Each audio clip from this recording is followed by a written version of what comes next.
수사 기간이 연장되지 않는다면 이제 5일 뒤면 특검 수사 기간이 만료가 됩니다. 박영수 특검은 기간이 연장되지 않을 가능성에 염두를 두고 지금 막바지 보강 수사를 진행하고 있는데요.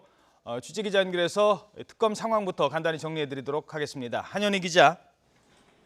네, 서울 대치동 특검 사무실입니다. 자, 오늘은 딱히 이름이 거론되는 이 소환자도 없는 것 같고 어떤 수사가 진행됩니까? 네, 오늘은 일단 예고된 소환자는 없습니다.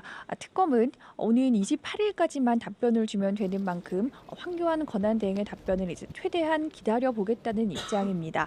다만 황교안 권한대행이 마지막까지 연장에 대한 답변을 주지 않는다면 다음 주 화요일에는 수사를 마무리해야 하는 만큼 특검은 지금까지의 수사 상황을 정리하면서 더 필요한 부분을 확인하는 작업을 진행하고 있습니다.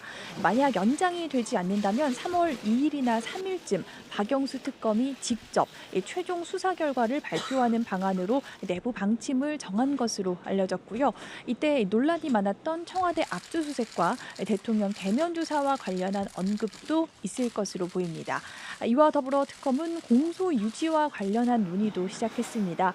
지금까지 기소한 인원만 13명에 달하는 데다가 사안의 중대성 등을 고려하면 공소 유지를 위해 필요한 인원이 많을 수밖에 없는데 기존 특검법에는 그런 부분까지 고려되지 않아 고민이라는 건데요. 수사의 최종 목적이 유죄 선고를 받아내는 것인 만큼 공소 유지와 관련한 법안 개정 등이 필요하다는 입장인 것으로 전해졌습니다.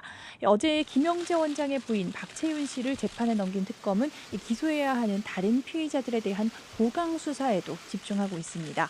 구속 뒤 세 번째로 특검에 불려나온 이재용 삼성전자 부회장은 오늘 새벽 구치소로 돌아갔고요. 신병 확보에는 실패했지만 우병우 전 수석에 대한 보강 수사도 진행하고 있습니다.